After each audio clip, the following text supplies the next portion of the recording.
Dr. Arna ma'am, sorry to interrupt ma'am. Have you contacted Dr. Rao sir ma'am? Yes, sir. Actually, sir is not feeling well. He had messaged me. So Okay maybe ma'am. he may join a little bit later, sir. Yeah, okay. And now it came as a YouTube live streaming also, sir. Yeah, okay ma'am, okay.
Sudhanarayan sir, namaste.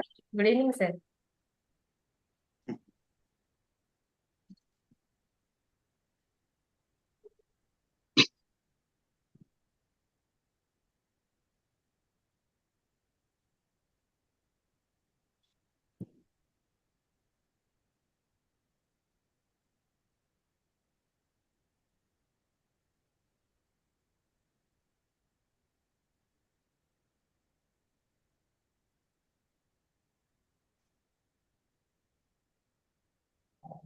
Respected guests, distinguished speakers, and all my dear friends as a participants who had joined over here.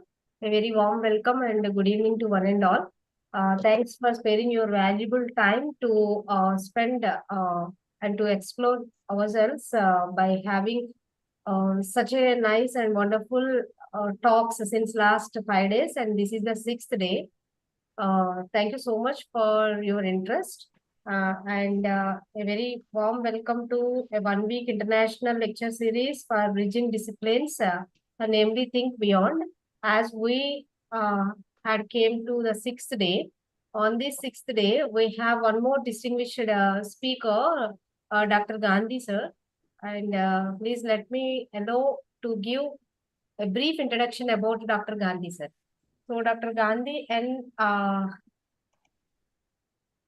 it's my privilege to introduce Dr. Gandhi sir, an accomplished academician and researcher with the rare distinction of holding two doctoral degrees, one in environmental science and another in marine biology.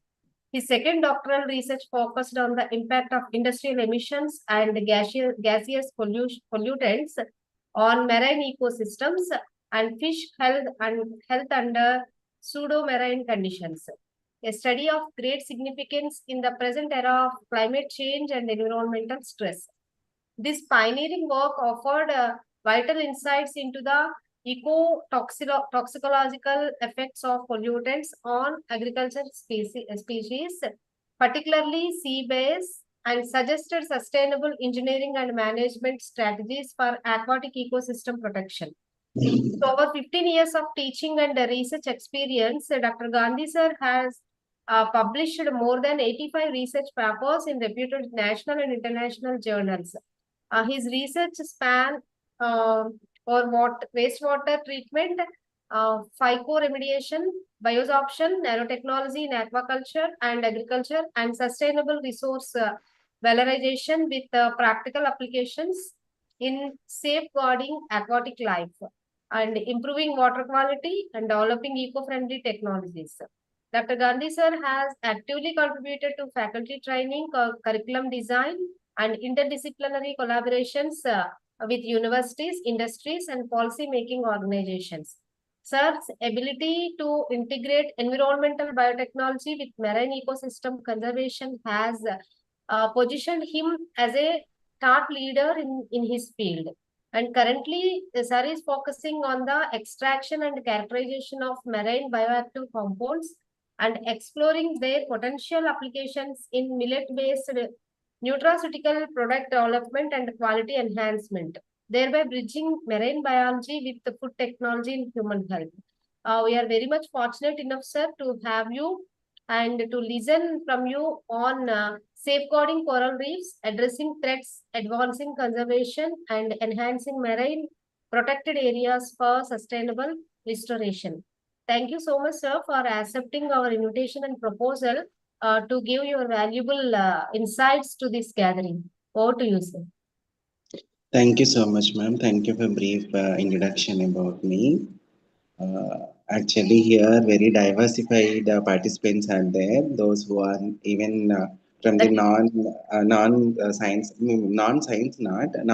biological science background people. So the topic is having a emergent importance is there here because we know that how aquatic life is became a very great importance in a sustainable development goals. So the topic which I'm going to be delivering is having a greater attention right now, how it will be going to be showing impact on our daily life. So every human being has to show some concern on here to conserve that particular coral reef conservation methodologies and strategies. So thank you so much introducing me once again, ma'am, and thank you for the opportunity here. So without any delay, I'll start my presentation. Please allow me to share my presentation. Please, sir, please. And here we had planned as a diversified platform itself, sir. That's why the name itself, Think Beyond. Yeah, that's true, ma'am.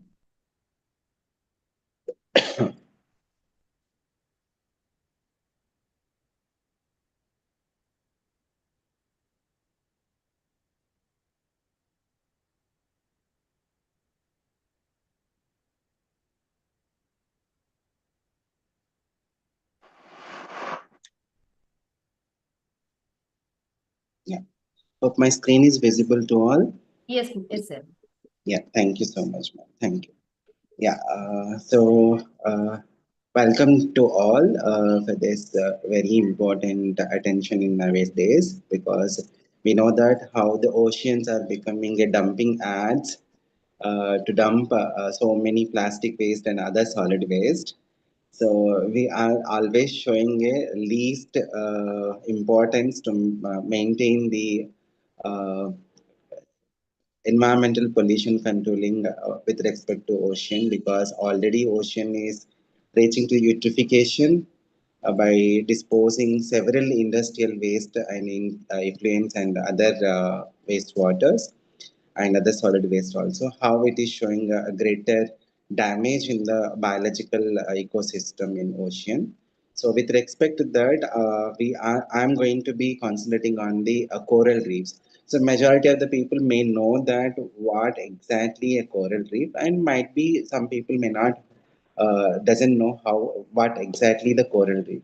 So we know that aquatic lives, the shrimps, prawns, fishes, sharks, whatever the thing we are observing in the ocean ecosystem, we heard about all these things, and very few people may know that what is a coral reef. So coral reef is nothing but a particular ecosystem, a group of living organisms where exactly in the deep ocean, and sometimes we will be finding some corals on the surface ocean also. So today topic we are going to be discussing about this coral reef conservation and what are the threats we are facing due to the anthropogenic activities and what are the advancing conservation methodologies taken by the policymakers and how we can enhance the more conservation methods by establishing marine protected areas and what are the sustainable restoration methods are there right now by the NGOs and as well as uh, governments. So here what exactly coral reefs? So coral reefs are nothing but they are made up of colonies of tiny animals, which generally we are calling them as polyps in a scientific language. So each polyps secretes a hard calcium carbonate skeletons, and over time these structures build up into a large reef system. So even though coral looks like a plant, rocks, they are actually living organisms. Not actually they are. I think you have seen in my first image. So if you see these images, you will be observed that they are this hard stony like structure, but they are not exactly stony like non-living organisms, but they are living animals only. So these is not a single organism. There are a group of tiny organisms which will be associating with the algae, fungi, and other small fishes, everything. So this is totally called as a ecosystem among biologically diverse and economically important on our planet. So they provide the foundation for many marine species. In fact, reefs support about 4,000 species of fishes and around 800 species of reef-building corals. So that shows us how rich and productive this ecosystem are. So reefs grows best in shallow, clear water where sunlight can penetrate because they are associating with so many microscopic algae. And algae are photosynthetic in nature because of presence of their chlorophyll pigment, and they produces the food material. And this food material going to be utilizing by the coral reefs. And instead of that, these coral reefs give the shelter to that particular algae. So this is a mutualism. The concept in our biological language, we are calling it as a mutualism. So in mutualism, algae are preparing the food material and supplying that food material to the coral reef and producing the oxygen, and that oxygen these coral reefs are going to be utilizing for the respiration process and improves the DO content in that particular water. That's why in that particular area, water will be very clear. So, because of this structural complexity, the coral reefs provide shelter, breeding grounds, and food for the countless organisms. So that's why they are often compared to the tropical rainforest, which we generally see in our land area. So for their outstanding richness of the lives. So when we study coral reefs, we are not just looking into the corals, but the entire ecosystem that are highly productive and they are ecologically valuable, essential for the balance of marine biodiversity. Because I already told you that 4,000 species of fishes and 800 species of reef building corals. That means they are having a greater economical importance because the metabolites which are going to be producing in this diversified community of ecosystem are having a greater importance in various industrial applications like medicines, injections, and pharmaceutical, textile, food, everything. So that's why this is our primary responsibility to conserve such a greater ecosystem which will be supplying greater industrial applications in diversified areas. So here, what exactly the symbiotic relationship between the corals with the zooxanthellae? What is mean by zooxanthellae here? So zooxanthellae is nothing but here I already told you that polyps, a group of polyps which will be secreting the calcium carbonate, and they are animal-like structure, but they are associating with the thallus-like algae here. That's why we are just pronouncing them as zooxanthellae. That means it's an animal and as well as plant property. Symbiotic relationship they are showing here. So most reef building corals have tiny photosynthesis algae living inside the tissues. These algae are called as zooxanthellae. The relationship between the corals and the zooxanthellae is a classic example of mutualism, as I told you. So here, how they works. Already I told the coral provides algae with a protected environment and access to compounds needed for the photosynthesis. Essentially, the coral acts like a host, giving a algae for a safe place to live. In returns, this algae produces oxygen and also helps coral eliminate the waste. So most importantly, through the photosynthesis, this zooxanthellae produces the glucose, glycerol, and amino acids. So these compounds are transferred into the coral, giving to the energy and nutrition. So because of all these particular metabolites in their particular body composition, that can be served as a majority of the species serves as a food, as a seafood element. So the coral then uses these products to build their own protein, fats, and carbohydrates, and also deposit calcium carbonates in their making of the tiny structures, which forms hard skeletal of coral reefs.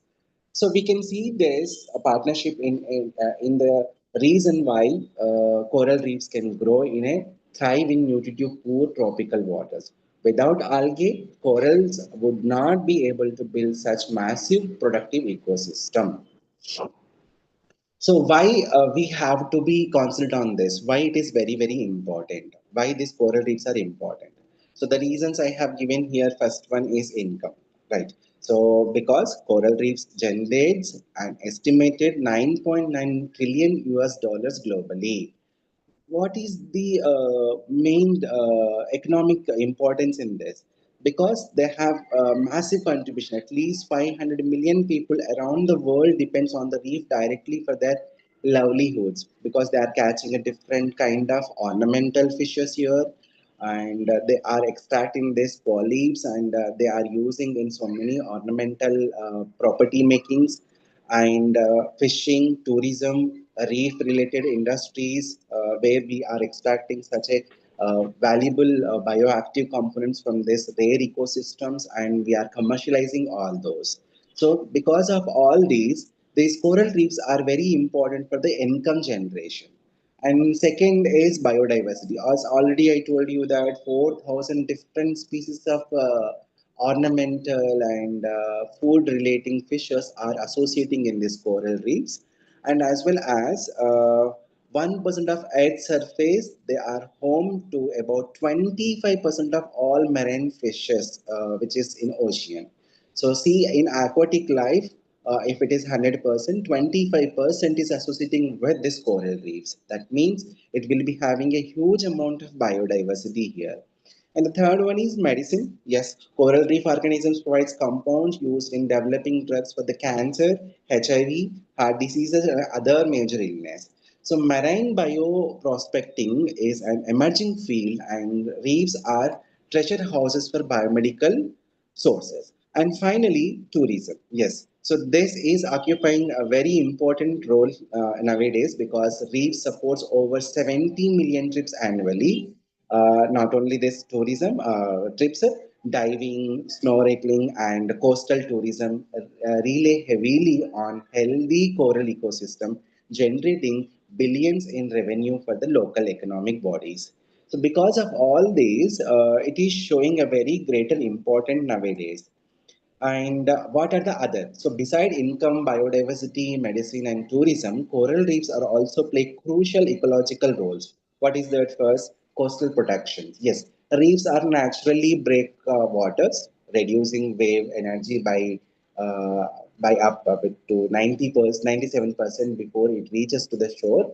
This help prevent coastal erosion, floodings, and storms surge damages. So because of this, they are generally a coastal protection, because they will be having a substratum attachment and calcium carbonate like a strong structures. So they will be going to be stops that particular breakwaters. And second thing is they are a rich source for the food and fisheries. Well managed reef ecosystems can yield nearly 5 to 10 tons of fish per square kilometer each year. So supporting both local substances, fishing, and commercial industries. So in coastline areas, these particular coral reefs are a very good ecosystems for the fishings and everything. So and usually calcium carbonate going to be absorbing or having a greater absorption phenomena towards the carbon dioxide. So because of the carbon dioxide absorption, it may decreases the ocean acidification also, that we will be discussing in future slides in a 5 minutes. So generally these are going to be controls this particular CO2 by absorb carbon dioxide directly from the atmosphere and the water, helping to regulate the global carbon balance and combat climate changes also. We know that how carbon dioxide is going to be playing a very crucial role in the climate changes, right? So here they are protecting us from the dangerous carbon dioxide atmospheric damages.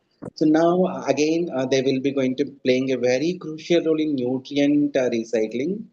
That reefs fixes essential nutrients such as carbon, nitrogen, making them available in the form that support other marine lives even. So, and also calcium carbonates. Generally, in previous days, we are using some filters to filter this water. We are using calcium carbonate candles. That means calcium carbonates are acting as a very good amount of filter. So, corals are natural filters feeders here. They trap and consume the suspended particles, keeping the water around them clear, healthier for marine organisms.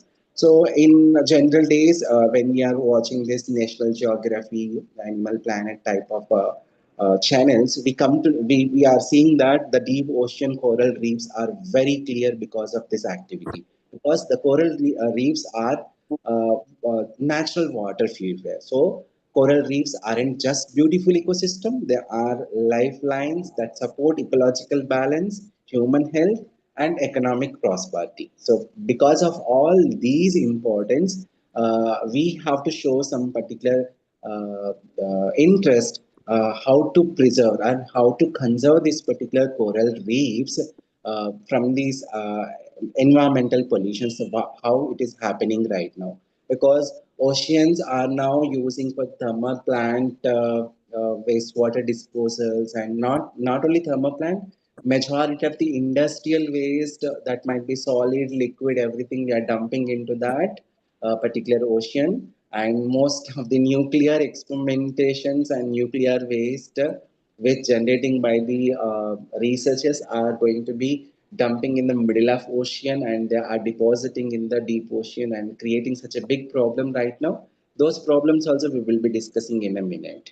Right. So I'm addressing here why the coral reefs are at risk. Yes, as we can see that 75% of the world coral reefs are already under threat today.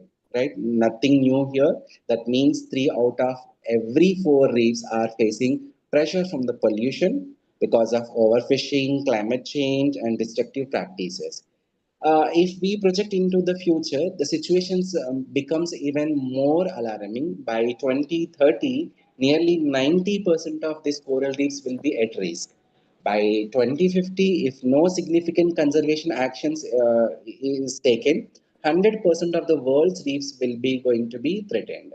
This means that unless we act decision wisely, we risk losing one of the most biologically diverse and economically valuable ecosystem on earth. Within this next few decades, it will be happens very without any mercy, definitely, because we are allowing and we are dumping all the solid waste which are toxic to the this aquatic life without any concern and without any pre-treatment into that particular ocean. So the pictures which I shown you some of these pressures, here the two images I shown you, destructive fishing methods and marine debris, and how the solid waste is going to be depositing in the bottom of that particular ocean, and human activities compound that effect of climate driven coral bleaching, and that leads to acidification and warming of water. Yes, definitely, because if the ocean temperature is going to be increasing due to the global warming, definitely it will be impact on the ecosystem where they can generate, where they cannot create a particular location to survive the beautiful biodiversity over there. So because of that, food or that ecological imbalancing, it will be decaying, and it will be going to be destructing that particular flow of the construction of that ecological system. So here I have shown you that under threat, what are the World Coral Reef Building Coral according to this particular 2018 from the FAO Statistica. I have taken this image here. As we can see from the circular chart, corals have been categorized based on the IUCN Red List assessment into the different levels of concern. The first one is the largest segment, 42% falls under the least concern because we are not showing any conservation strategies towards them at first glance. This may look reassuring, but we should remember that these corals are not entirely safe because we don't have any policy to save them. So, with ongoing stressors like climate changes, ocean acidification, and pollution, even these species are vulnerable in long term. So, come to the moving further, about 25%, which I have shown here, coral species are classified as near threatened. This indicates that one quarter of coral reefs are already experiencing the significant stress and are on the edge of sliding into threatened categories if conservation methods or conservation measures are not effectively implemented. So here, as a striking 28% of coral species are already in the vulnerable category because already they damaged. This means they are at a high risk of extinction in the wild. If current trends it will be going to be continue, it may destroy total biota. Additionally, the 4% of coral species are marked as endangered. That means totally they are damaged. These species face an even higher likelihood of disappearing from our oceans in possibility of in a 3 to 5 years, definitely. So the most critical figure here, 1% categorized as critically damaged. These corals are on the brink of extinctions and require immediate global conservation actions.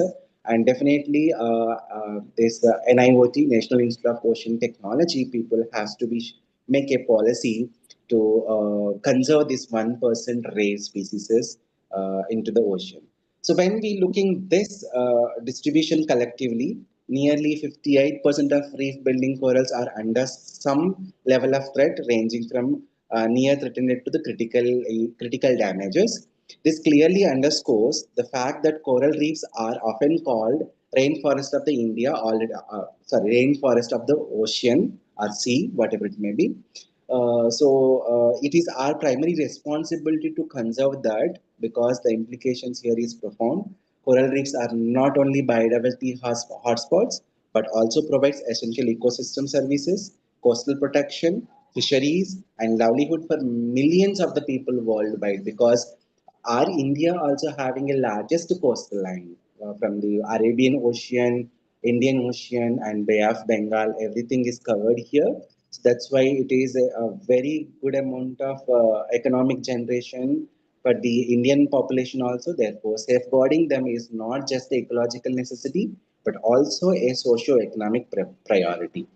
So here the image I have taken already, I told you that from the Food and Agriculture Organization statisticals, according to the 2018 statistics, but we are in 2025 right now. So every 10 years, they are going to be conducting the statistical data. So I have to wait for the new survey. So in 2018, it is this much of damage. Then imagine how it happens in 2025 even. Right. So, what are anthropogenic activities? How they are showing the pressure on the coral reef damage. So, we already know that climate change is a major driver of coral decline, but human-induced pressure at the local and regional levels are equally having the greater importance here.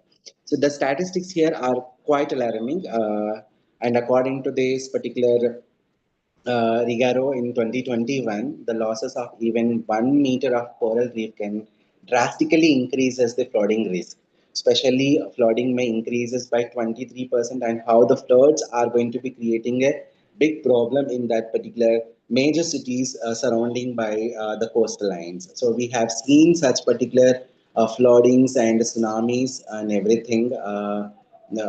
Real experiences in the coastlines of the India, and it could affect 62% more people livelihoods and cause damage to 90% more properties and result in the additional maybe $5.3 million worth of damages annually in US and India because they will be having a coastal backgrounds. So this highlights that coral reefs are not just marine ecosystem but also natural coastal defense system also. So protecting human lives and infrastructure.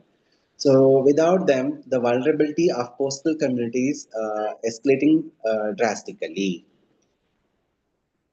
So here I have shown you that what are the top 5 human pressures here.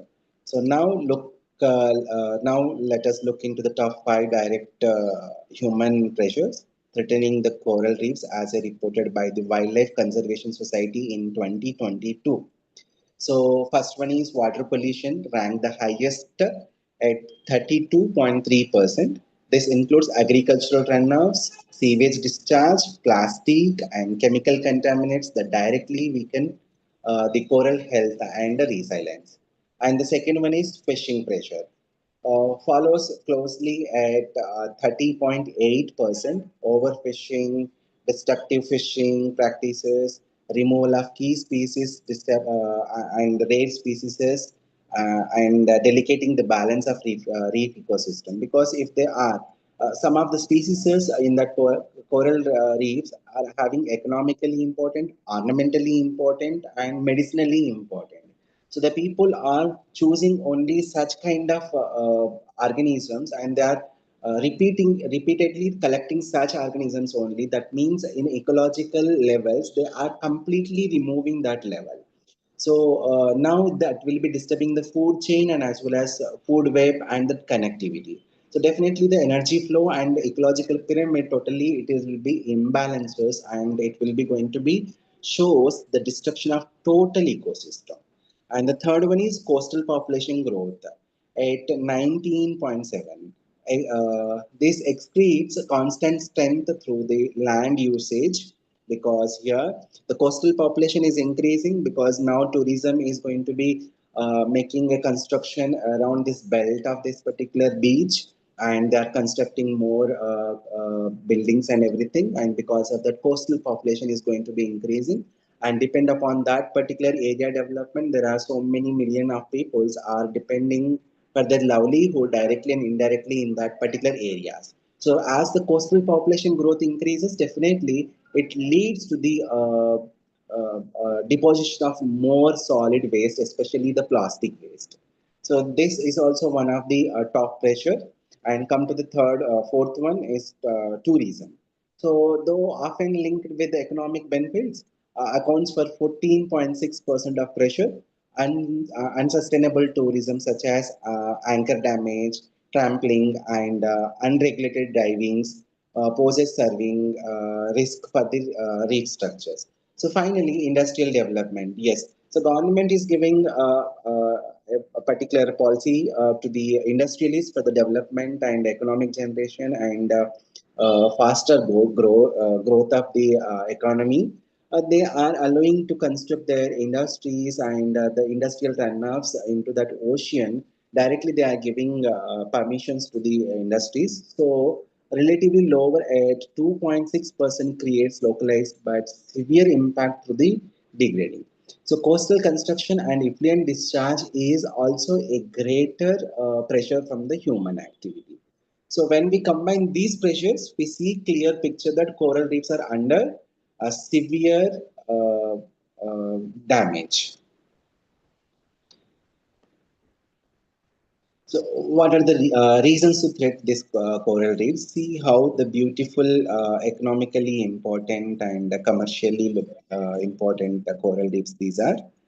So here, what are the reasons we can see that? What are the reasons of this? That might be natural reasons or anthropogenic reasons. How they are creating problem with the destruction of this coral reef ecosystem. So here, first one is warming temperatures and coral bleachings. So warming temperature. Why the temperature of globe is going to be warming? Because we know that there are global warming gases, right? So that will be, we know that because of the industries and remaining pollutions, especially the air pollutions. So majority of the people, they think that airborne pollutants may not cause any severe damage on the aquatic life. Majority of the people, they think that. But generally nowadays, the marine engineering activities are going to be increasing for the extraction of crude oils and extraction of compressed gases, natural gases, everything. And they are using a big pipelines for the extraction of all these things. And there will be leakages of oil spills and as well as gases. And if gas, oils and this the oil spills, everything will be going. How they are going to be changing the water quality and what would be the impact on the aquatic life? There are so many researches that has been concentrated, and they was given that what are the adverse effect of this oil spills. But very less people shown their attention on natural gases, compressed gases, and other gaseous pollutants in water. So people will think that when the pipe leakages or any natural or compressed gases are releasing into the aquatic life, aquatic environment, they will just bubble up and they dissolve in the atmosphere. But not actually it will be happening. They will be going to be dissolved in the water and depleting the oxygen concentration in the water, right? And then maybe increases the acidity of that particular water. And with the immediate impact, when they are leaking surrounding that particular pipeline, there will be some coral reefs. And the coral reefs is having a tiny organisms and small fishes that will be going to be showing the impact. So, according to the Novazak in 2012, he has observed that there are some natural gases and compressed gases due to the leakage that shown a very good amount of behavioral and as well as morphological changes in this living aquatic living biota. So, taking that reference into consideration in our studies, also we have seen that how these gaseous, industrial gaseous pollutants, especially sulfur dioxide and nitrogen dioxide, how they are going to be showing the impact on the this small fishes. So that I will be going to be discussing in a minute. So here, scientific predictions are deeply concerning here.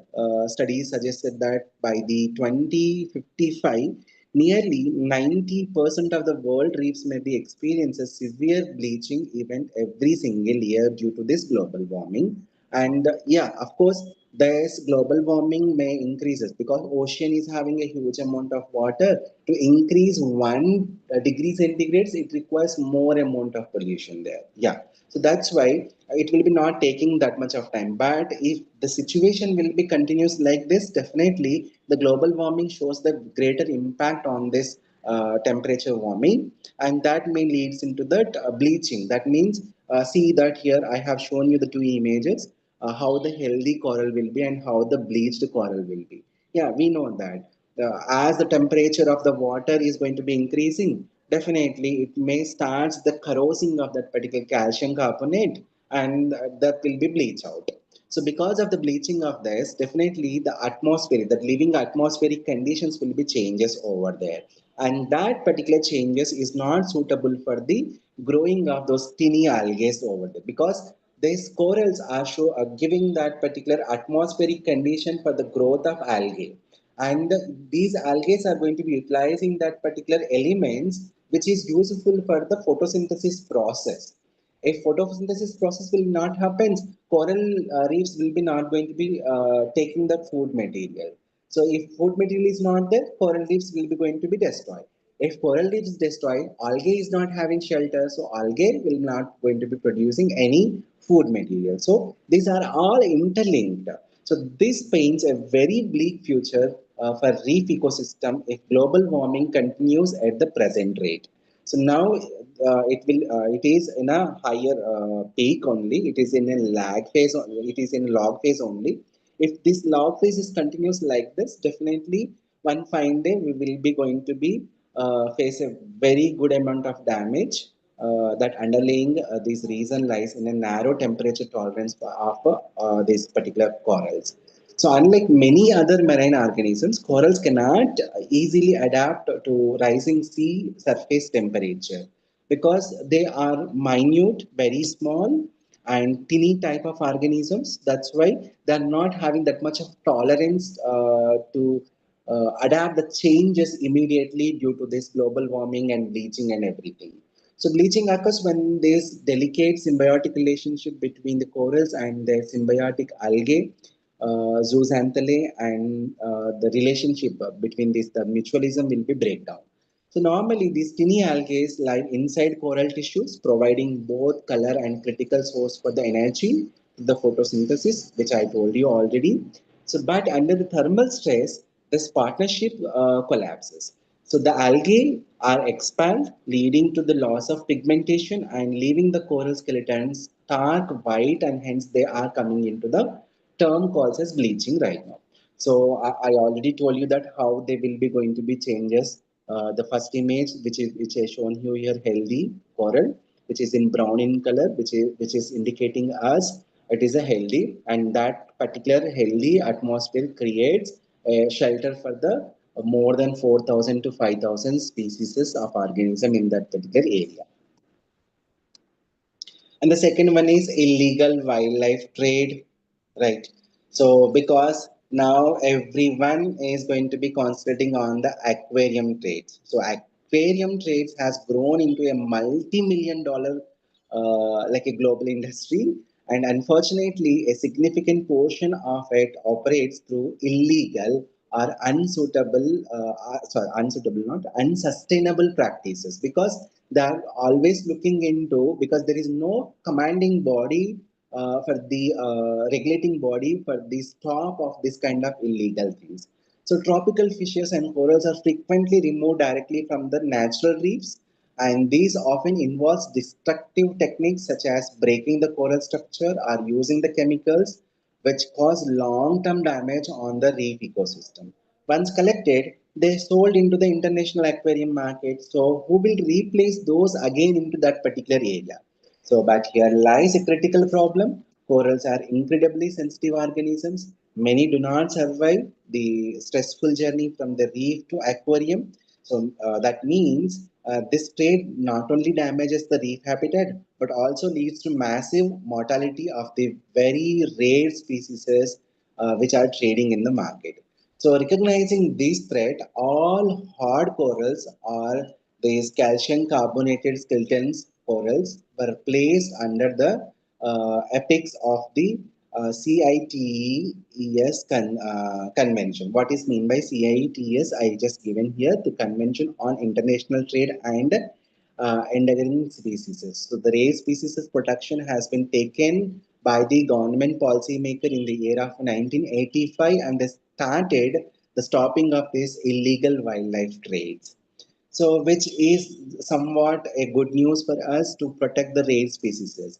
However, despite these protections, enforcement remain weak in many parts of the world, and illegal harvesting continues even.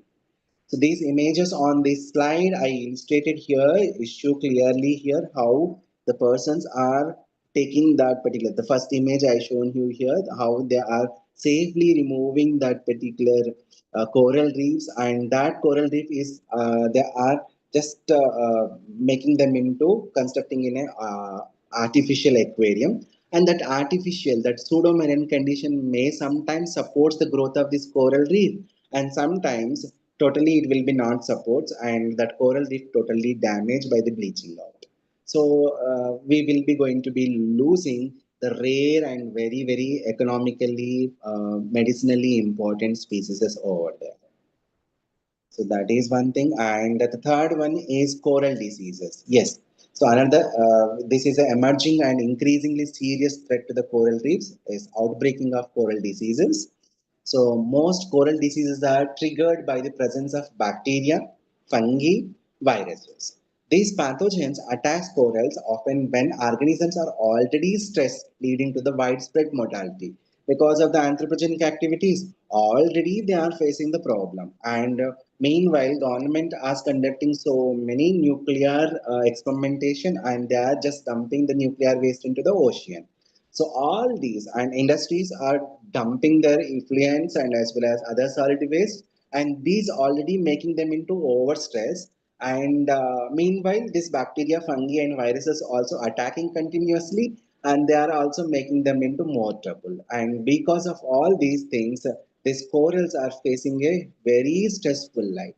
So over the past few decades, coral diseases outbreak have become a major cause of reef decline globally, alongside bleaching and human pressures. So they are strongly linked to the declining water quality, overfishing, and heat stress, which weaken corals' natural defense. So the Greater Barrier Reef has been hotspotted for such outbreaks, where some of the most common coral diseases I have shown here. One is black band disease, and second one is yellow band disease, and the third one is brown band disease. The three images I projected here for our reference. The image on the left shows the black band, and middle one is yellow, and the third one is the disease lesion, that will be brown band disease. So here, which will be showing here, estimated this coral diseases account for at least 6% of total coral mortality because of this bacteria, fungi, and viral attacks. And another threat is crown of thorn starfish. Yes, so this is a predator. Generally, this is a living biological organism. So, which is a predator. It will eat. Simply, I'm explaining you that it will eat the rare species which is over taking shelter in that particular ecosystem, right? So this thorn starfish, crown of thorn starfish, scientifically calls as Acanthacer planaci. So this is a scientific name. This organism is a voracious coral reef predator. Unlike many reef-associated species, it feeds directly on living coral tissues, leaving behind the bleach and dead skeleton. Even it will be not leave the dead skeleton also. Right. So since 1970s, the population of this crown of thorn have increased dramatically because this outbreak, thousands of individuals can spread across reef, wiping out vast catches of this coral into relative short time. Because why these population are the thorn starfish population is increasing, because the people are removing the coral reefs and they are catching the fishes. Those fishes actually, when this starfish will be in a larval stage, this larva of this particular starfish is a food for the rare species organisms over in that particular ecosystem. But we are catching them. We are taking out from that particular ecological system. So they are allowing growth of this particular starfish. This starfish is directly eating the remaining organism in that particular ecosystem. So one reason they are destructive is because few animals in this sea are willing to attack them. So their spiny body and toxic defenses deter most predators. Only a handful of species such as some shrimps, worms, and reef fishes will feed on the larvae of small juveniles. So the images which I have shown you here, the left one, you can see coral being actively consumed by these starfishes, and on the right side, which I shown here, that dense aggregation of prawn of the prawn spreading over a reef system. So here, how the larvae are there and how they are going to be eating by the another organisms. So it, in addition to the climate change and diseases, outbreak of this crown of thorn represents another major biological stressor which creating and which capable of devastating entire reef ecosystem into managed very effectively. So this is a biological impact due to this particular human activity, and these organisms are going to be increasing over there and they are eating that particular ecosystem. And next anthropogenic activity is ocean acidification. So the process began with excessive burning of fossil fuel, which release vast amount of carbon dioxide into the atmosphere, while much of this carbon dioxide remains in the air and a significant fraction dissolve into the ocean water. Once it is absorbed, it undergoes chemical reactions to form carbonic acid, which in turn lower pH of the seawater. This phenomena is what we call as ocean acidification. For corals, this is particularly devastating because their survival depends on ability to build strong skeleton made up of calcium carbonate. But when seawater becomes more acidic, the availability of carbonate ions decreases, making it much harder for coral to deposit their skeletons. So, which is resulting into weaker coral framework. Reefs become more brittle, less resilient, and far more vulnerable to both disease and physical destruction. Over time, this threatens the very structural foundation of coral reef ecosystem. The diagram on this slide, which I shown you here, illustrating that chain reactions clearly here. So, which I explained you right now, how the carbon dioxide from the atmosphere increase in the ocean acidification. And another anthropogenic activity is overfishing, right, which is a critical anthropogenic pressure on the coral reef. As global demand for the seafood continues to rise, reef-associated fish population are being harvested at unsustainable rates and leading to a sharp decline in fish stock. But the impact of overfishing extends beyond just the removal of species. It disturbs the delicate ecological balance and biodiversity of coral reef systems. For example, when herbivorous fishes such as parrotfish and sargonash fish and over-harvested algae on coral reefs being to grow unchecked. So these result into algae overgrowth, which competes directly with the coral for space and light.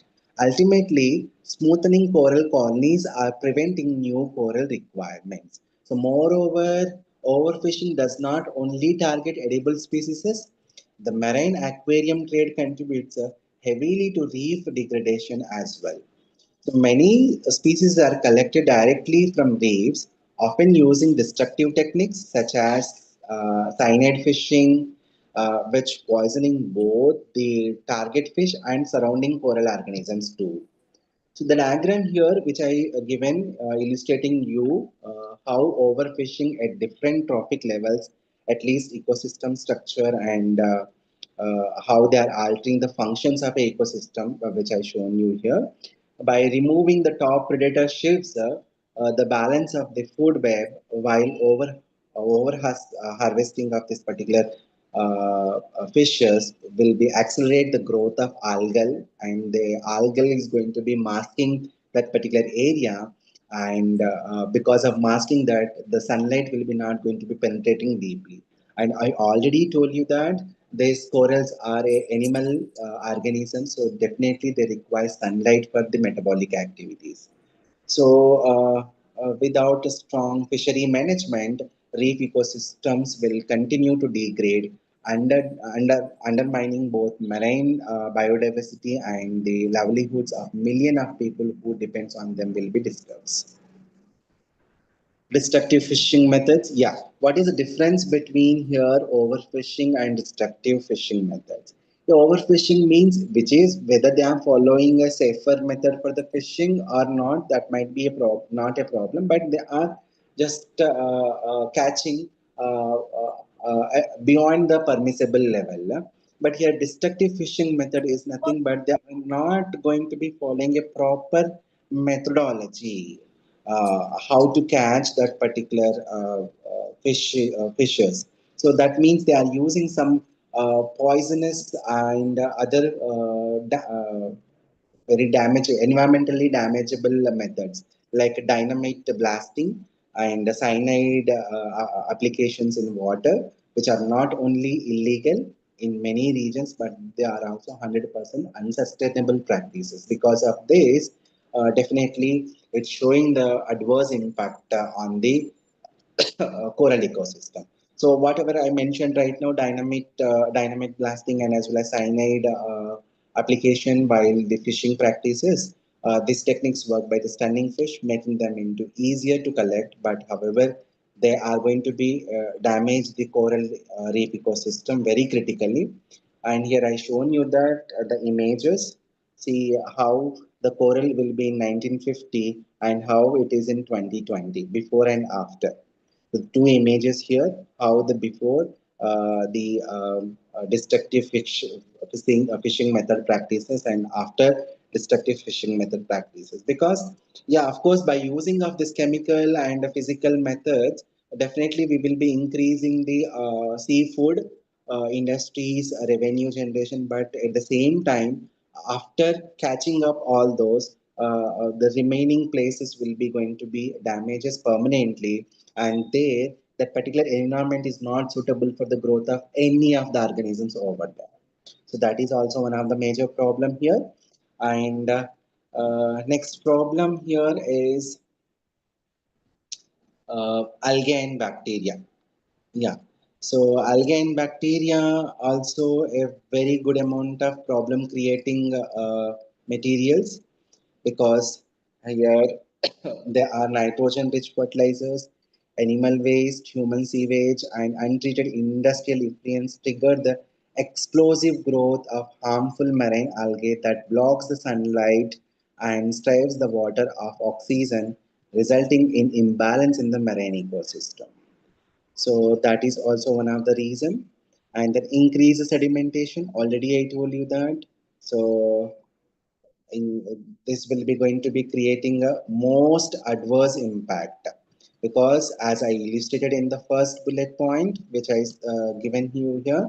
So coastal development activities, including the mining, urban construction, farming, logging, and storm water runoffs, everything is clearly increasing the depositions of the suspended solid elements over there, and that will be shows a very great impact on the growth of these coral reefs. Definitely, they are toxic. They are creating the toxic environment over there.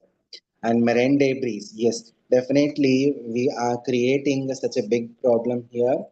The discarding of plastic bags, bottles, and synthetic fibers are among the most toxic pollutants in the marine environment. These materials are not only unsightly but also physically harmful to the coral structures. Plastic can erode the coral surface and introduce toxins and serves as a vector for invasive microorganisms. So these are alarming, and projecting us estimate that by 2025, approximately 15.7 billion microplastic may come into the contact with the coral reefs. These microscopic particles are particularly toxic. They can infiltrate the coral tissues and disturb the physiological processes and even alter the microbial community associated with the coral health, because there are a lot of research is going on right now. The microplastic and nanoplastic directly they penetrate into the living organisms over there, and they shows some genetical modifications into that, and maybe a normal organism may behave in a wild way, and that will be shows. And instead of releasing medicinal metabolites, they are releasing toxic metabolites, and that creating a toxic environment over to that particular ecosystem. Because of that, total ecosystem will be collapsed. And irresponsible tourism, yeah.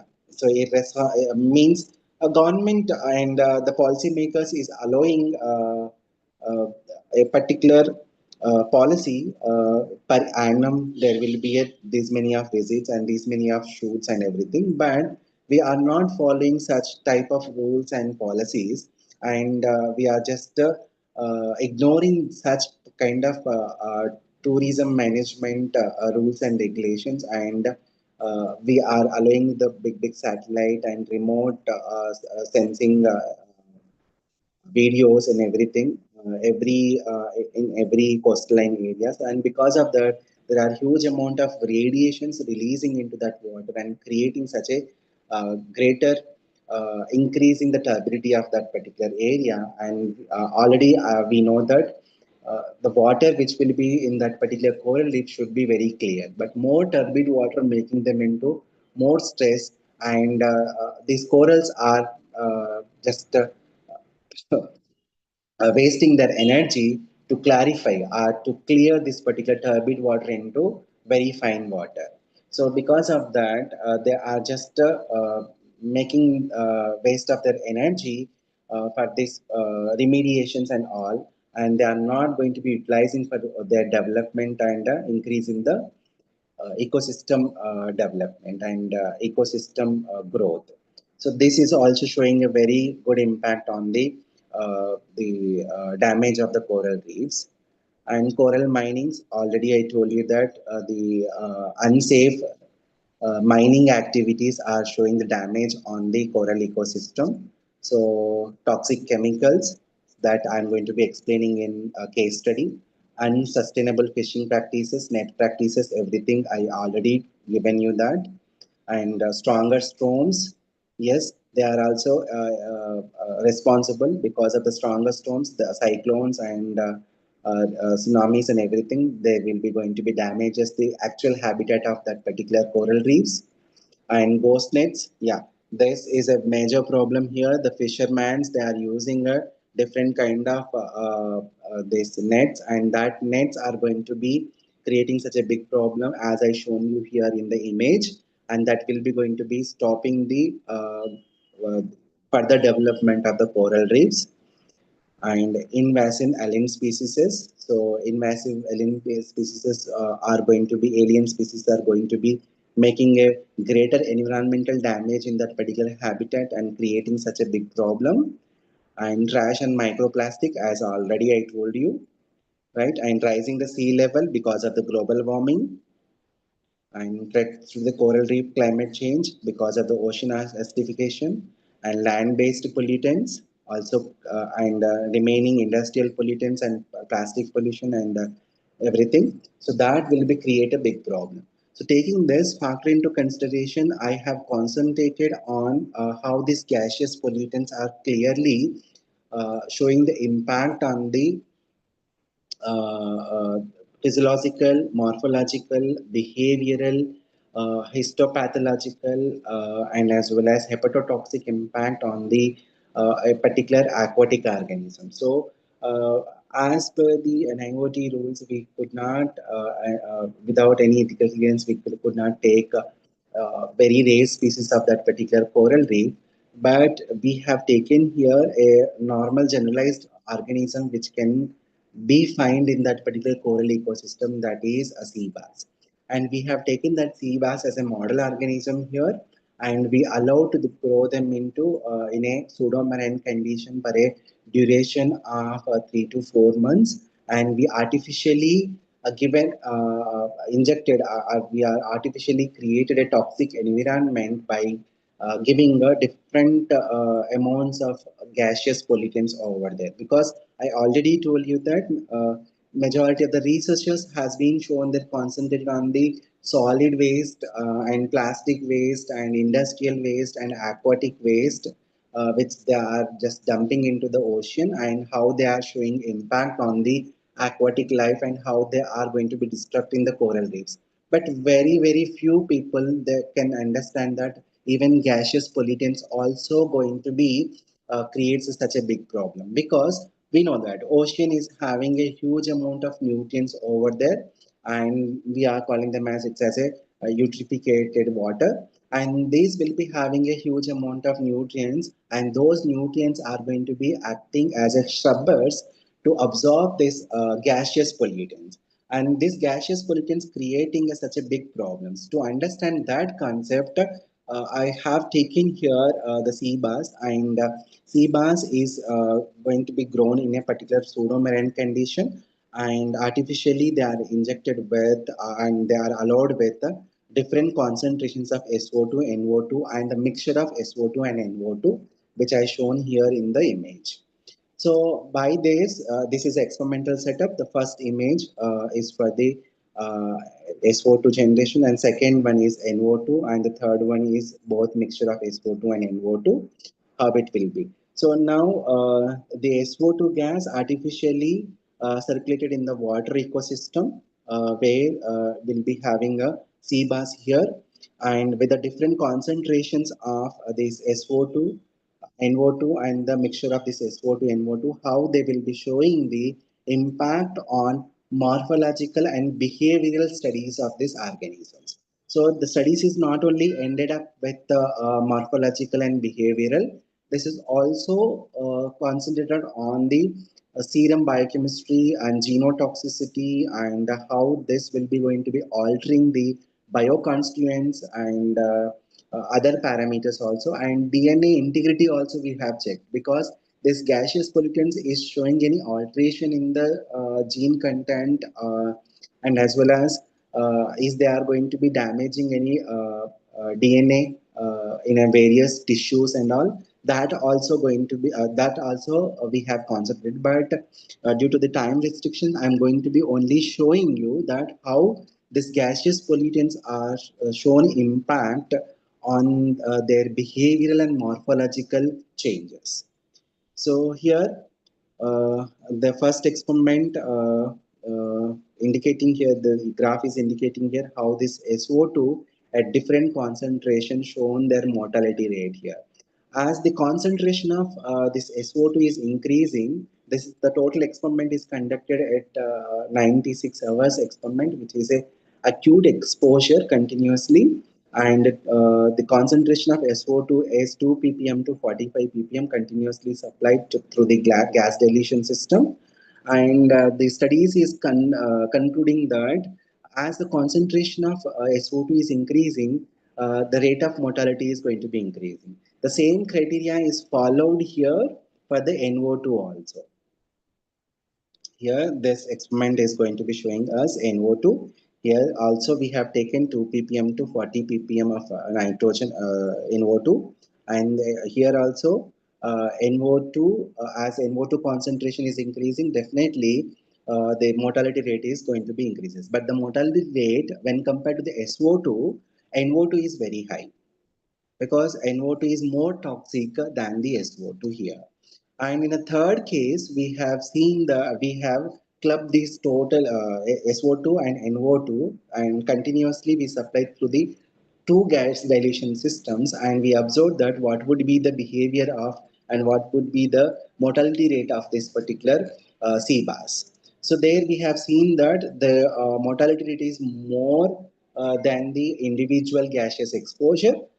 When we are combinedly given here, the mortality rate is increased because SO2 and NO2 combinedly shown their toxicity here, and within a short duration, there will be finding of 100% mortality. So that means not only the heavy metals, pesticides, and agricultural runoffs and other nuclear elements, along with those, gaseous pollutants also going to be showing a greater impact on the mortality of this particular organisms. So this is the conclusion which I observed in a acute exposure. Along with this, the studies also done with the chronic exposure and acute exposure, and during this particular studies, we have seen that behavioral changes of this organism. So what are the parameters we have taken here? The loss of equilibrium, gulping air at the surface, eradicated swimming, opicular movement, and restlessness, jumping continuously, and sluggishness also we have seen. So as the duration of exposure increasing, the parameters which I just given you here are going to be increasing continuously, which I shown you here. And the morphological changes also we have seen in this organism, right? And see the three tables. The first table is with the exposure of SO2, and the second table is with the exposure of NO2, and the third table is with the mixture of SO2 and NO2. So if you observe here, the NO2 is toxic individually when compared to the SO2. And SO2, NO2, when we are supplying combinedly, within 24 hours only, there will be, see here, loss of equilibrium is marking the 3 stars, gulping for fresh air is occupying 4. That is the severity here. So here, within 24 hours only, the combined exposure is more toxic than the individual exposure. And the studies also show consider on the morphological changes in that particular CBAS, and the parameter considered here, patches on the body we have seen, and discoloration of skin also we observed, and shading of scales, the turning of color of the scales, and mucus secretion, very mucousy layer have formed, and sedimentation of chemicals like white crystals on the body, and clumping of gills, and changing of the gill color also, right? And after sacrificing the organism, we have seen that liver metabolisms and liver color change also. Yes, because of the carotenoid degradation, liver color has been changed. So these are the morphological changes we have observed. And here also we are concluding that NO2 is shown more toxic than the SO2, and it is more toxic when we are giving SO2, NO2 as a mixture. So that what concluding here, the studies is concluding here, not only this liquid pesticides and physical like plastic and other thing, the gaseous pollutants also creating such a big problem to the tiny organisms which are there in that coral reef system, right? So how the changes has been and what is the correlation between that particular SO2, NO2 towards this particular uh, sea bass that I have shown graphically here, and they are concluding that NO2 is more toxic than the SO2. When we are combiningly giving this SO2 NO2, that will be showing the higher adverse impact on this organism. So these are my conclusion, which I explained you right now. And I'm moving into that. What are the conservation and restorations? What we can do, right? So restoration is nothing but the process of assisting the recovery of an ecosystem that has been degraded, damaged, and destroyed. So here, implement the best practices, reducing the harmful runoff in the farming, grazing, and mining and forestry projects, and protect and restore and land-based sources, sediment and pollutant damage before dumping into the coastal zones. We have to follow such a pre-treatment practices and such a sustainable fishing practices we have to follow here, and establish the protecting areas on land of minimizing the runoffs, and construct fewer pods, and strengthening the existing fisheries management efforts, and develop the sustainable tourism management plans. Controls on discharge from the shrimps and shipping lanes. Yeah, ballast water remediation also having a greater importance right now, where they are carrying the different kind of waters, and that also creates a big problem. And by raising awareness of coral reef, economical importance, and what are the benefits we are getting from that coral reefs, also very helpful for us to conserve this particular coral reefs, and techniques to improve the management of reefs resources, educate and communicate knowledge to inform communities, government agencies, donors, and the general other general policymakers, and conduct scientific research. What are the rich biodiversity in the different zones of the coral reefs, and what are the economic importance and medicinal importance in those particular coral reefs? That kind of research is improves the conservation of this particular coral reefs. Train and build the capacity with respect to this coral reef management, and conduct and publicize the economic valuation, provide support to policymaker and the planners. So altogether, I just given you here how to save the coral reefs in a constructive way, how we can restore all the coral reefs. So already I told you that means how, as a individual what we can do. So planting nursery grown coral back onto the reefs, making sure habitat is sustainable for the natural coral growths, and building the coral resilience to the threats like climate change, growing and planting healthy corals, removing the poisonous species in that particular ecosystem, and responding to the emergencies, how these particular uh, anthropogenic activities are degrading that particular coral ecosystem. We have to respond to that particular emergencies and plan to save the coral reefs, improving the habitat quality for the corals, and preventing the loss of corals and their habitat, enhancing the coral population in the resilience, improving the coral health and survival, right? So these are the strategies. First, we have to set the goal and the geographic focus, and identify the prioritize and select the site. The third one is identify, design, and select the intervention, develop the restoration action plan, and implement the restoration, and monitor and evaluate the program. So this is the step-by-step methodology how to conserve this particular coral reef. So here I have shown you that what are the direct methods and indirect methods of this coral restoration methods. So here, this, just wait, I'll show you that schematic image, how we can store. Yeah. So here, the schematic image of the coral. as an individual, what we can do, and as a researcher, what we can do for the coral reef management and how can we conserve that. First of all, we have to trap the uh, uh, economically important and medicinally important organisms in that particular coral reefs by arranging the canes and the trap boxes in a particular areas where we can observe the richness of this coral reef. And definitely we have to look into the lunar cycle because the health, growth, their breeding and their behavioral will be directly depends upon the lunar cycle of the moon. And we have to be in a full moon day, we have to plan this particular capturing because at the amount of full light we can observe, we can trap or we can catch more amount of diversified organisms in this game. So definitely in the lunar, depend upon the lunar cycle only, we have to capture all these particular organisms in the coral ecosystem. We have to collect that and maintain in a pseudo marine condition where it will be suitable for the growth of that particular coral ecosystem, and identify what are the kind of different race species organisms are there. And culture means we have to improve the organisms amount over there, which will be going to be showing the impact in that particular ecosystem.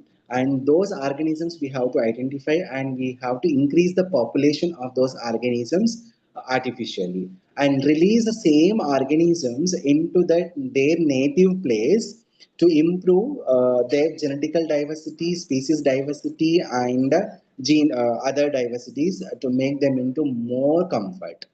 And if we follow all these stages repeatedly in different hotspots, definitely it will be helpful us to conserve this particular coral reefs. And meanwhile, we come to know that what kind of organisms are economically important, what kind of organisms are genetically important, and what kind of organisms are medicinally important. So this will be helpful as for the research and as well as various industrial applications also. So here we are gathering the data and also we are protecting the environment without any further harms. So this is one strategy, and the another strategy, government policies, NGOs also can do this.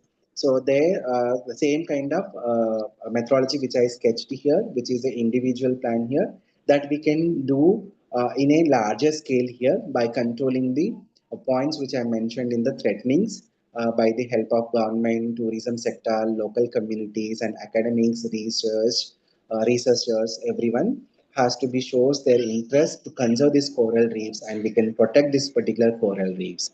So taking these factors into considerations, government policy makers has been established that by the IUCN, that is which will be going to be taking care about the, establishing this protecting areas or protected areas. So what exactly the protected areas? The protected areas are the tool to manage natural resources for the biodiversity conservation for well-being of the people depend upon the resources availability. So here those are called as protected areas. So IUCN are going to be creating a particular domain and a body for the marine protected areas. What exactly these marine protected areas? Which clearly defines geographical space, recognized, dedicated, and managed for the legal or other effective means to achieve the long-term conservation of nature with associated ecosystem, services, and cultural values. So here, these marine protected areas are protecting marine environment and their biodiversity. So here, this particular MPA, that marine protected areas, dividing in a different way by the local, state, territorial, native, regional, national, and international authorities, and differ substantially among and between the nations. So these marine protected areas cover many different types of protections. Someone are no take zone, are protected zones, are prohibited zones, are ecosystem rich biodiversity zones. Like that, each zone will be going to be taking care about one responsibility, and they are preserving the coral reef management. So why do we need these marine protected areas? Definitely because all the threatenings and the five major human pressures and industrial development and discharging of the solid waste, everything should be under control. So that's why we definitely need a marine protected areas. Right. So, what are the segments under this marine protected areas? No use zone. That means there will be, as I told you, that the primary one is solid sedimentations. That means deep deposition and discharging of the solid waste, especially the plastic waste. So, no use of plastic zone. No take zone. That means this overfishing and unsustainable fishing practices and collecting the coral reefs for their economical aquarium construction. So that zone, when we are creating such a take zone, so we can preserve that particular coral reef in their native habitat and we can improve the ecosystem very good. Buffer zone, definitely we have to be. Already I told you that right now. Resources has to be develop a buffer zone where we can improve the ecosystem very highly here, and multi-use zone where we can use this multi-use zone for the remediations, industrial application, extraction of economically important coral reefs, and replacing those coral reefs with a new ecosystem by artificial culturing methods and everything. So these are the features and responsibilities of these marine protected areas worldwide. Because of these particular zones, definitely we require these marine protected areas as a conservation method in these particular critical situations. So criteria for selecting these marine protected areas, first of all, they are biogeographical criteria, ecological criteria. So biogeographical criteria are they are extensive and unique for unusual geographical features, because here we have to consider that how richness is there in that particular coral reefs are should be considered here. Based on that only we have to create these particular zones in that particular area. So in ecological criteria, definitely integrity or degree of which the area, either alone or in association with other protected areas, or encompasses a complete ecosystem, and it will be covering the varieties of habitats and presence of habitat for a rare and damaged species are there or not, or important species are there or not, and degree of genetic diversity within that species has to be considered here. If more natural ecological species are there and which will be having economic importance in that particular thing, definitely we have to create that particular area as a marine protected area. Now, I already told what exactly this marine protected areas includes: marine parks, natural reservoirs, and sea grass beds, ship wrecks, archaeological sites, tidal lagoons, mudflats and salt marshes, mangrove underwater areas on the coastlines, rock platforms, and the seabeds in deeper water, as well as open water region. So these all are the marine protected areas included, right? And that I diagrammatically shown here, the mangroves, seagrass, seaweed, coral, and fish population, how we are protecting. Level of protections, yes, fully protected area, because no destructive activities are allowed in this area. They are strictly prohibited of all the five pressures of the anthropogenic activity. And the second one, highly protected area. Only light extractive activities extractive activities are allowed here. And lightly protected area, some protections exist, but moderate to significant extraction and impacts are allowed here. Minimally protected area, based on their ecologically and geographically importance, we will be just allowing that minimally protected, because if we are observing a rare kind of species over there, so to conserve that species, what are the protecting plans allowed, that plants only allowed, and remaining things will be as usually goes. So these are the different levels of protections, and the role of these marine protecting areas in in protecting the marine habitats and biodiversity. Already I told they are conserving and representing samples of biologically diversified and associated organisms, and they are protecting the critical sites and the reproduction and growth of species, and protecting the sites which minimal direct human impact on the health them recover from other stresses such as increased ocean temperature, increase the solid sedimentation pressure, and increase by releasing the microplastic pressure on them, and improves the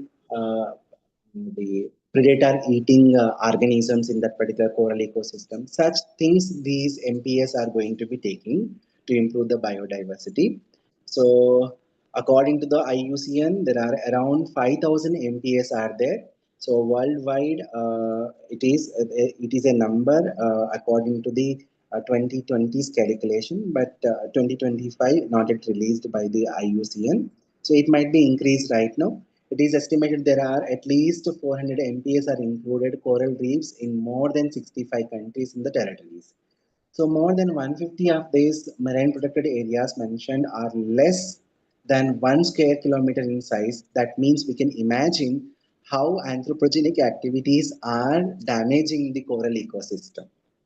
So this is the importance of the MPA in worldwide. And here I mentioned you that famous MPS in the world, Ross Sea region, Antarctica, and Galapagos Marine Reserves, mini water, and Greater Barrier Reef, Australia, Gardens of the Queen National Marine Park in Cuba, Palau National Marine Sanctuary, Apo Island Marine Sanctuary in Philippines, and Bonario National Park, Marine Park. In India, the first MBA in India was designated in 1967 for the protection of wetlands and the birds' migrations.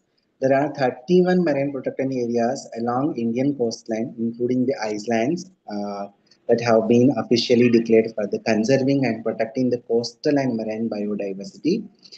So most of these marine protected areas were designated during in 1980s and early 1990s.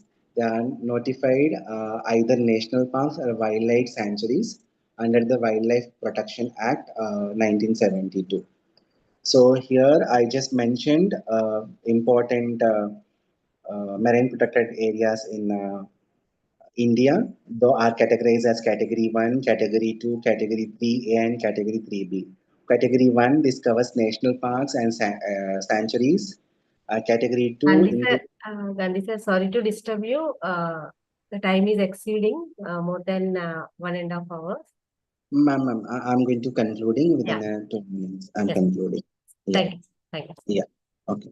So these are the categories, and those are locating here. I shown you the star marks. Those are the marine protecting areas in this image in India. So here I listed out those category 1 and category 2 and national marine parks, everything here. So how they are, what are the rare species and coral reefs are going to be bound to be protecting by these Indian marine protecting areas.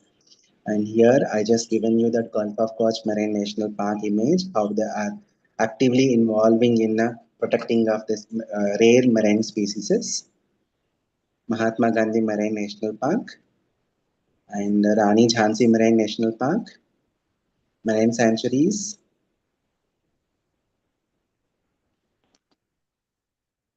and marine sanctuaries of Kutch. And these are the main governing bodies of this particular marine protecting areas, where they are locating in different locations of India.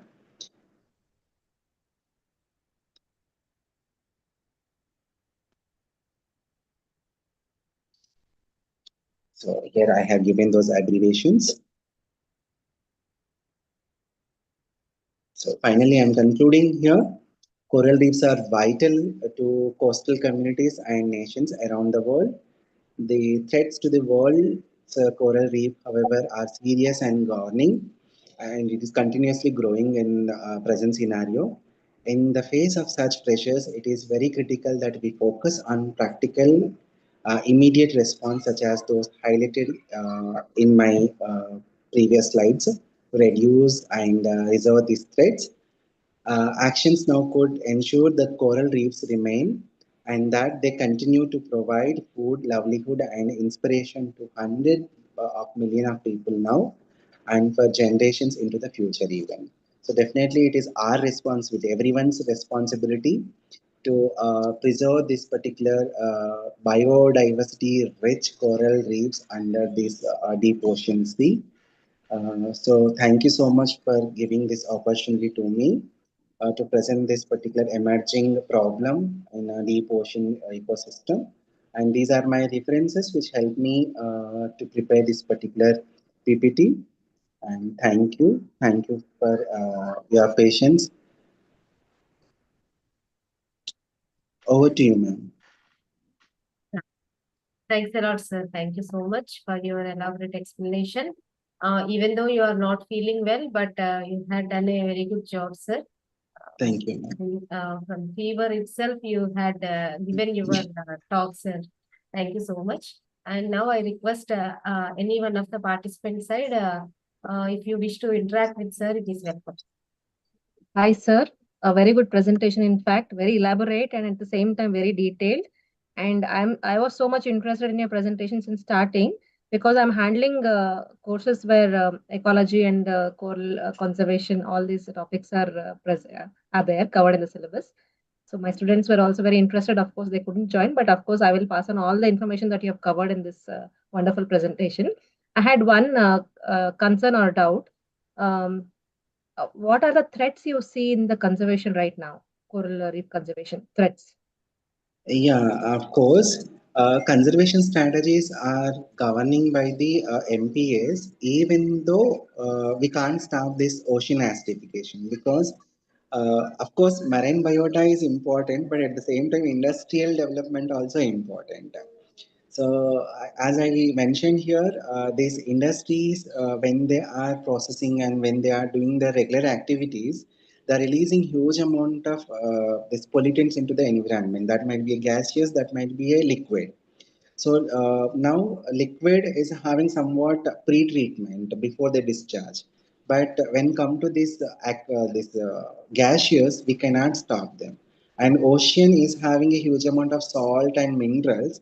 Those is acting as a scrubber. So directly this pollutants is depositing on those and creating the much more quality change in the water, and that will be going to be creating a big problem in the coral reefs.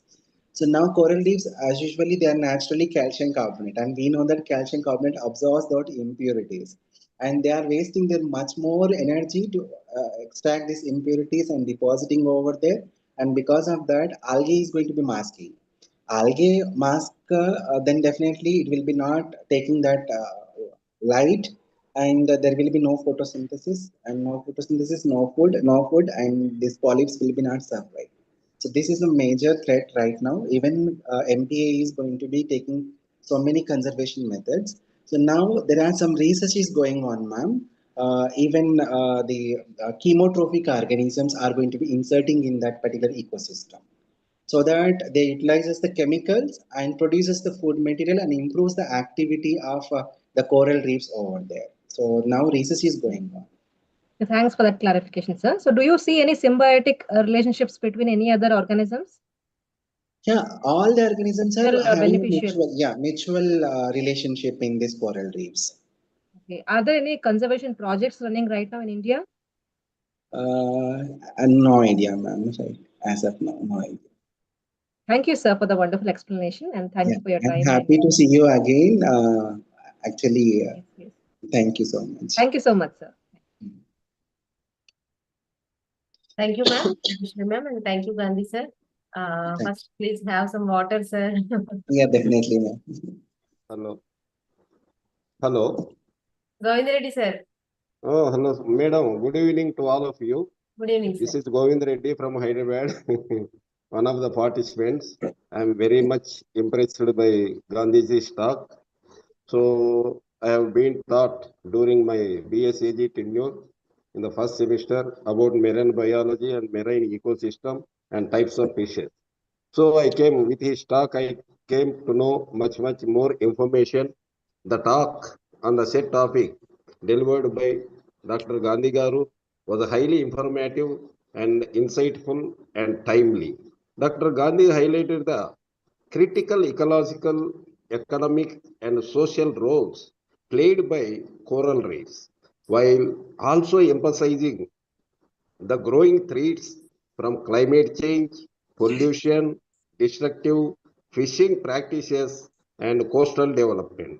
The session was well structured, combining scientific depth with practical conservation approaches. The speaker effectively presented global and Indian perspectives, including the significance of coral reefs along the Indian coastline, the urgent need for integrated conservation strategies.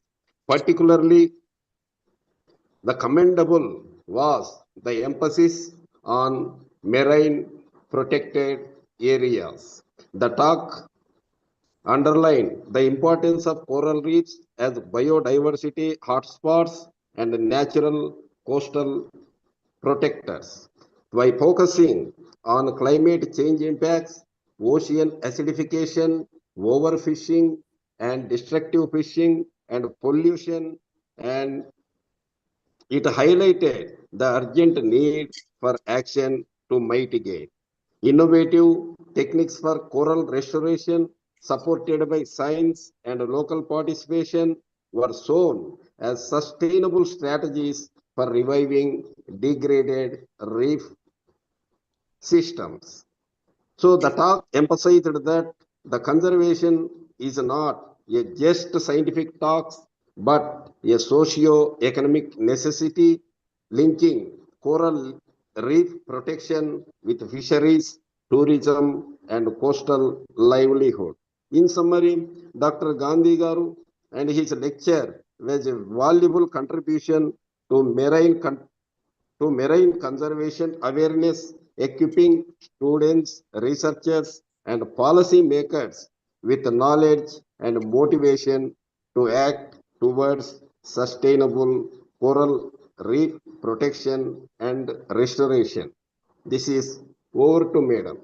Thank you very much for giving me the opportunity to explain little basics about his talk, whatever I understood. Over to Madam. Thank you, Madam. I thought this is the questions time. Already the speaker himself has rambled quite a bit. And now in the questions time, Mr. Reddy rambling for so long is not fair. It's not Okay. justified. Everybody is bored. Okay, sir. Okay. Please, questions means questions. Right. I request any one of the participants side, please Yes, ask Sir, your ma'am, question. I have a question. Yes. Actually, sir, in one of the slide you were showing that algae is increasing in the polyp region when there is more and more fishing of herbivorous fish. So, is it beneficial for the polyps or that is bad? Yeah, it is If beneficial. algae is increased, Yeah, beneficial. yeah, it is beneficial. First, Okay, if because of it's the mutual more, relationship. yeah, let me explain that.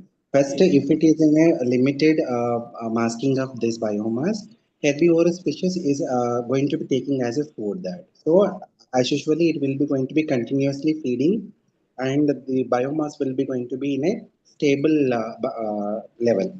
But over blooming of this particular thing will be going to be masking that particular ecological area, and it will be not allowed to grow the remaining species. So every organism should be having a end mark. If excessive growth, definitely it will be going to create problem. Means it will not allow polyps to grow. It will not. Coral reefs. No, not like that, because I mentioned very clearly that the higher algal biomass which is over there will be improves the growth of the herbivorous species. So Yes, sir. that kind of mutual relationship will be there. So, but when this species is eating this particular algal biomass, definitely day by day the biomass amount will be decreases, right? So Yes, sir. that is a mutual benefit between the two organisms in that particular ecosystem. If overgrowth of biomass of this algae happens, then it is a problem. And definitely, as per definitely there will be impact on the growth of polyp, definitely, because algae is going to be giving food for the polyp, and as well as it is giving energy and oxygen to the polyp. So Yes. huge amount of algae, there will be growth of polyp. And sir, polyps are made up of calcium carbonate, their base. Yes. So, as the temperature is rising, then calcium carbonate can dissolve in water. Temperature, if temperature improves, definitely it will be not suitable for the growth of remaining organism first.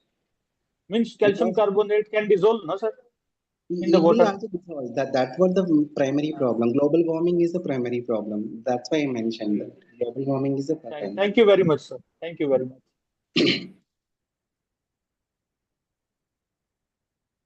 Thank you, Mandeep sir. Anybody else who wish to ask any questions for a while? I have one comment. It Yes. is really good. I came with a lot of reason because I'm very much interested in this topic. But overall, I personally feel the government has to make people to realize also we have our own responsibility to protect it. I'm just telling my experience. We went to Rameswaram and almost into the ocean where shallow waters in there were standing. Some stupid guys, youngsters, they tore quite a bit of this coral reef, which is temporarily sticking to the rocks. Those fools, they don't know how long it took for these small creatures to establish their colony. Yes, exactly. So the government should make those guys severely punished. At least we have to make people aware of their importance. Yeah. I've been to Australia, in the Queensland area, there is a huge coral aspect. One has to be very, very careful. It really preserves quite a bit of biodiversity. Yes, sir. So that responsibility lies in the people. In fact, the speaker, if he said one word like that one, I should have been very happy. It is the common man is also equally responsible for maintaining our environment. This is my comment. Thank you. Thank you so much. Majority of the people doesn't know the value of this coral. They are thinking that it is a stone-like thing. It is not having any life. It's a great awareness building session by Mr. Gandhi. Good information. Mostly my field is power plants. So we build up power plants in the seacoast area, and we dump in the process high temperature water under sea. So you Government. I'm a thermal engineer. I'm Suryanarayana. Government regulations are there. Actually, this water should be dumped at this particular depth, and this far away from the shore and all. Now I am realizing the importance of it. Thank you. Good session. Very informative.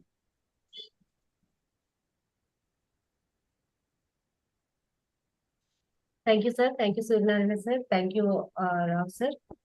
Anybody else who wish to interact with the Gandhi sir?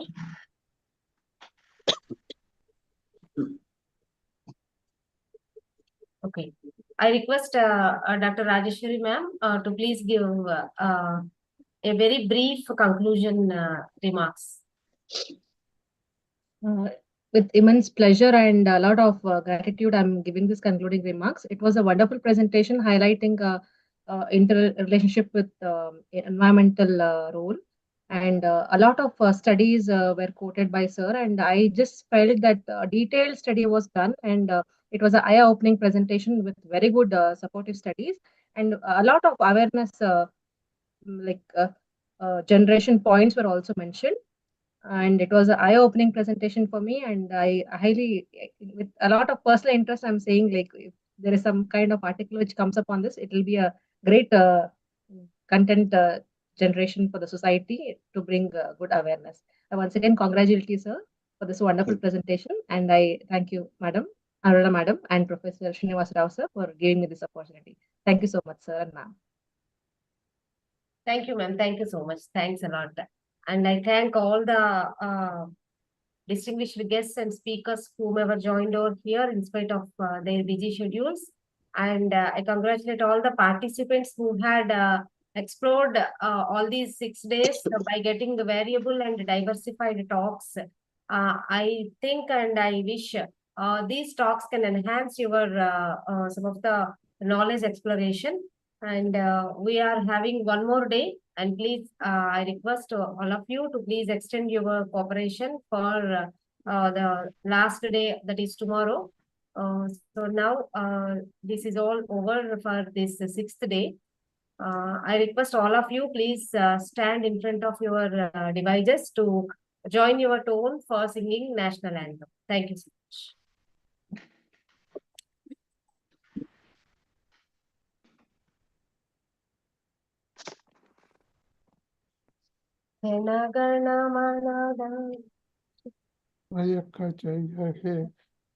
Bharat भाग्य विधाता पंजाब पंजाब सिंध गुजरात मराठा द्राविड उत्कल बंग विंध्य हिमाचल यमुना गंगा उच्चल जलधि तरंग तव शुभ शुभ नाम नाम गाहे, तव शुभ आशीष आशीष मांगे गाहे जय जय गाथा जन गण मंगलदायक जय हे भारत भाग्य विधाता जय जय हे जय हे जय हे जय जय जय जय जय जय हे जय जय Thank you, Gandhi sir, once again. Please take rest, sir. I had given you much trouble and pain. No, ma'am. I'm not at all feeling a trouble. Yeah, I'm okay, ma'am. No problem. Thank you, sir. Thank you. Once again, thank you so much for giving this opportunity for you and Srinivas sir. Thank you so much. Thanks. Thank you, sir. Thank you, madam. And officially, I'm announcing that this session has been ended.